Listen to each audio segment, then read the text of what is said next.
क्या इजराइल खत्म कर पाएगा ईरान के परमाणु ठिकाने? डोनाल्ड ट्रंप पीछे हटे तो क्या करेंगे बेंजामिन नेतन्याहू? जानेंगे क्या है मामला। तो वहीं दूसरी तरफ शेख हसीना की बर्बादी का जश्न मनाएगा बांग्लादेश। देश छोड़ने वाले दिन राष्ट्रीय छुट्टी की घोषणा। जहां एक तरफ ये सब कुछ चल रहा है तो वहीं दूसरी तरफ अमेरिका ईरान के बीच हो रही गुप्त डील। जियोपॉलिटिक्स में बहुत कुछ चल रहा है, जानने को मिलेगा बहुत कुछ। आइए जानते हैं इन खबरों को विस्तार से। इजराइल और ईरान में जारी संघर्ष के बीच कूटनीतिक प्रयासों की एक महत्वपूर्ण परत सामने आई है। अमेरिका के पश्चिम एशिया मामले में विशेष दूत स्टीव विटकॉफ और ईरानी विदेश मंत्री अब्बास अरागची के बीच बीते सप्ताह कई बार फोन पर बातचीत हुई है। इन चर्चाओं का उद्देश्य ईरान इजराइल संकट का राजनयिक समाधान निकालना था। राजनयिकों के अनुसार ईरान ने यह स्पष्ट कर दिया है कि जब तक इजराइल द्वारा जारी हवाई हमले बंद नहीं होते, वह अपने परमाणु कार्यक्रम पर किसी भी बातचीत के लिए वापस नहीं लौटेगा।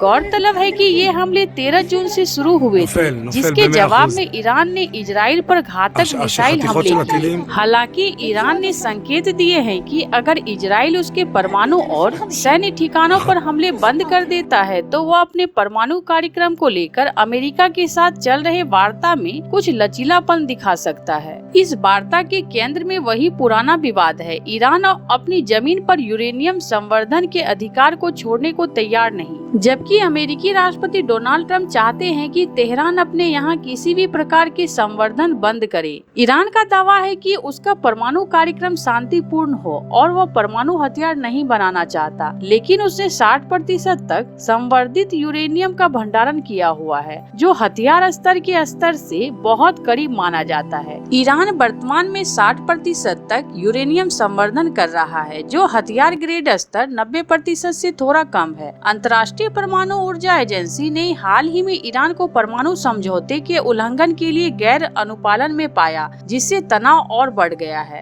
राष्ट्रपति ट्रंप ने अब तक यह स्पष्ट नहीं किया है कि क्या अमेरिका इजराइल के साथ मिलकर ईरान पर सैन्य कार्रवाई करेगा। हालांकि उन्होंने यह संकेत जरूर दिया है कि ईरानी अधिकारी वाशिंगटन आकर बातचीत करना चाहते हैं। फ्रांस के राष्ट्रपति मैक्रोन ने दावा किया था कि ट्रंप ने G7 शिखर सम्मेलन में अन्य नेताओं से कहा था कि अमेरिका संघर्ष विराम के बाद व्यापक बातचीत का रास्ता खोलना चाहता है। हालांकि ट्रंप ने इस दावे को सार्वजनिक रूप से खारिज कर दिया। यूरोप की 3 प्रमुख ताकतें ब्रिटेन, फ्रांस और जर्मनी इस संकट को टालने के लिए सक्रिय हो गई है। रविवार को इन तीनों देशों के विदेश मंत्रियों ने अब्बास अरागची के साथ फोन पर बातचीत की। इसके बाद शुक्रवार को जिनेवा में एक और बैठक होनी तय हुई, जिसकी पुष्टि ईरानी विदेश मंत्रालय के प्रवक्ता इस्माइल बाघई और एक यूरोपीय अधिकारी ने की है।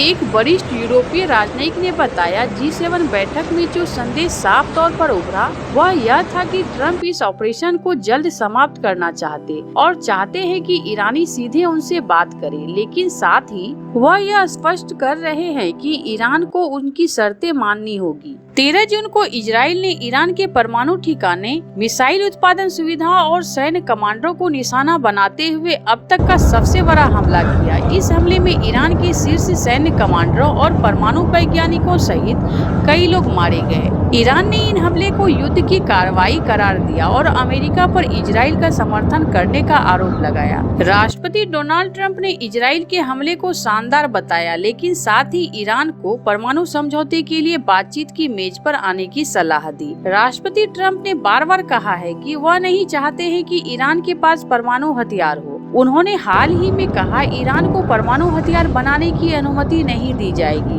और यदि वार्ताएं विफल होती है तो सैन्य कार्रवाई एक विकल्प हो सकता है। अमेरिका ने एक प्रस्ताव रखा जिसमें ईरान को निम्न स्तर पर यूरेनियम संवर्धन की अनुमति दी जा सकती है, बशर्ते वह क्षेत्रीय देशों के एक संघ के साथ मिलकर परमाणु ऊर्जा संयंत्रों का निर्माण करे। तो वहीं दूसरी तरफ बांग्लादेश में बीते साल छात्र आंदोलन के साथ शुरू हुई विरोध प्रदर्शन की आग इतनी तेज भड़क गई कि प्रधानमंत्री शेख हसीना पर कुर्सी के साथ देश छोड़ने की नौबत भी आ गई। हालांकि इसके बाद भी देश की हालात अब तक सामान्य नहीं हो पाए हैं। प्रोफेसर मोहम्मद यूनुस ने अंतरिम सरकार की जिम्मेदारी संभाली है, लेकिन देश में तनाव लगातार बना हुआ है। इस बीच बांग्लादेश सरकार ने 5 अगस्त को राष्ट्रीय छुट्टी की घोषणा की है। शेख हसीना ने इसी दिन देश छोड़ा था। गुरुवार को देश के सांस्कृतिक मामले के सलाहकार मुस्तफा सरवर फारूकी ने एक प्रेस कॉन्फ्रेंस के दौरान उनकी घोषणा की थी। ढाका ट्रिब्यून में अपनी एक रिपोर्ट में बताया कि अब से इस दिन को वार्षिक अवकाश के रूप में मनाया जाएगा। उन्होंने कहा कि यह जश्न जुलाई में शेख हसीना के खिलाफ हुए विद्रोह की याद में उठाया जाएगा। उन्होंने बताया कि जुलाई में विद्रोह की याद में 1 जुलाई से देश भर में कई कार्यक्रम होंगे। वहीं मुख्य कार्यक्रम 14 जुलाई से 1 अगस्त तक होंगे। आपको बता दें कि शेख हसीना ने देश छोड़ने के बाद से भारत में शरण ली है। फिलहाल बांग्लादेश में उन पर कई मुकदमे चल रहे हैं। बांग्लादेश अंतर्राष्ट्रीय अपराध न्यायाधिकरण ने हसीना को मान्यता के खिलाफ अपराध के मामले में दोषी ठहराया है और फिलहाल जाँच जारी है। जहां एक तरफ ये सब कुछ चल रहा है तो वहीं दूसरी तरफ क्या इजराइल ईरान की परमाणु ताकत को खत्म कर पाएगा? क्या बिना अमेरिका साथ मिले उसकी बात बन पाएगी? यह कुछ अहम सवाल हैं जो इन दिनों सबसे ज्यादा चर्चा में है। ईरान की परमाणु ताकत खत्म करने के लिए जरूरी है कि इजराइल उसके फोर्डो फ्यूल एनरिचमेंट प्लांट को खत्म करे। यह ईरान का सबसे अहम परमाणु केंद्र है। हालांकि इजराइल के लिए ऐसा करना आसान नहीं होगा। वजह ये है कि ईरान के परमाणु ठिकानों को तबाह करने के लिए जो हथियार चाहिए वो इजराइल के पास है ही नहीं।